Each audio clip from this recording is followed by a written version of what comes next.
তোমরা যারা প্রেম করেছো, জেনা করেছো, জুয়া খেলেছো, এই বয়সে বিয়ার খেয়েছো, মদ খেয়েছো, তোমরা যারা বাবা মায়ের সাথে ঝগড়াঝাটি, ইভেন মারামারি, গায়ে হাত তুলেছো, তোমরা যারা বাপ মায়ের অবাধ্য হয়ে বেকার তাদের ঘাড়ের উপর বসে বসে তাদের উপরে জুলুম করতেছো, অত্যাচার করতেছো, তোমরা যারা বাবা মাকে না বলেই বিয়ে করে ফেলতেছো ধর্মের নামে, ধার্মিক মেয়েকে নিয়ে পালাই যাচ্ছ, তোমরা যারা অন্যায় অপরাধে ডুবে আছো, লা তাকনাতু মির রাহমাতিল্লাহ, তোমরা আল্লাহর দয়া থেকে নিরাশ হয়ো না।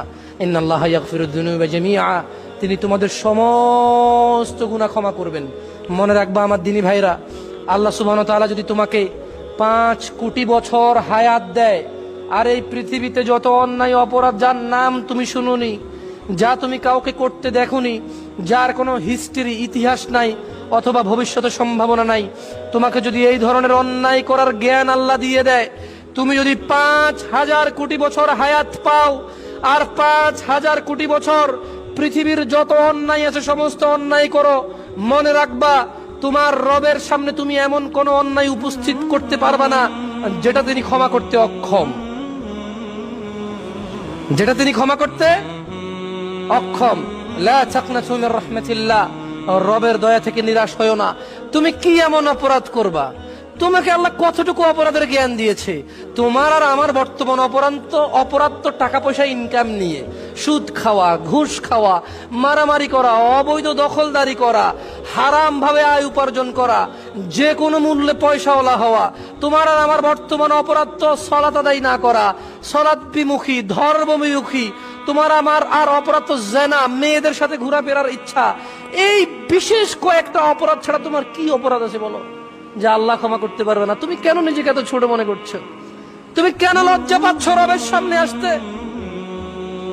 তুমি লজ্জা পেও না, তুমি লজ্জা পেও না।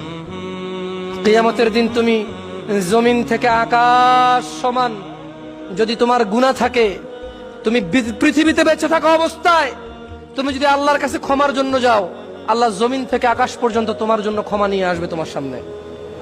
তুমি শুধু শিরিক করিও না। লা তুশরিক বিল্লাহ, লা তুশরিক বিল্লাহ, ইন্নাশ শিরকা লাযুলমুন আযীম। তাদরি ওয়া মা হুয়া শিরক? তুমি জানো শিরিক কি? তোমাকে আমি কিভাবে বলি? তোমাকে মাইজ ভান্ডারের কথা বললে তুমি রাগ করো, তোমাকে চরমনারের কথা বললে তুমি রাগ করো, তোমাকে আটরশির কথা বললে তুমি রাগ করো।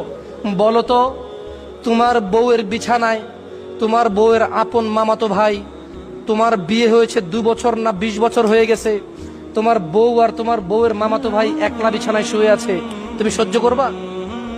তুমি সহ্য করবা? তোমার মেয়ে তোমার সামনে যুবতী হয়েছে, একটা যুবক ছেলে নিয়ে বিছানায় শুয়ে আছে, উল্টাপাল্টা কাজ করতেছে না, তুমি সহ্য করবা? তোমার যদি এতটুকু গয়রত থাকে, তোমার যদি এতটুকু ইজ্জত থাকে, তোমার বয়স 65, তোমার বউয়ের বয়স 55, বিছানায় তোমার বউয়ের সাথে অন্য পুরুষকে দেখে যদি তোমার এত গা জ্বলে, 8টা বাচ্চা দিয়েছে মহিলা তোমাকে, এক একটা বাচ্চা ডাক্তার, ইঞ্জিনিয়ার, এক একটা বাচ্চা বড় আলেম ওলামা, এত বড় নিয়ামতে সে তোমাকে সহযোগিতা করেছে, 55 বছর বয়সে তোমার বউয়ের বিছানা অন্য কাউকে দেখলে তুমি সহ্য করবা? আর তোমাকে আমি মাইজ ভান্ডার, আটরশি, ফুরফুরা, অলিপ, তিলিপ, গাঁজাখড়ি, বদনাশা, কাউয়াশা, ঘোড়াশা নিয়ে বললে তুমি রাগ করো, তুমি মনে করো আমি অহংকার করেছি। না, আমার কি দরকার আছে বলো? মনে রাখবা, শ্রদ্ধা ইবাদত হিসাবে শ্রদ্ধাকার, ইবাদত হিসাবে ভক্তিকার যিনি আমাদের, আমরা যদি ভক্তি না করি আমাদের ক্ষতি করতে পারে উনি কে? আমরা যদি উনাকে ভক্তি করি আমাদের উপকার করতে পারে উনি কে? আমরা যদি ভয় পাই আমাদের কাজে আসবে উনি কে? আমরা যদি বেয়াদবি করি আমাদের ধ্বংস করবে উনি কে? তুমি কার কাছে মাথা নত করছো? তুমি কার জন্য তোমার ডাব, নারিকেল, গরু, ছাগল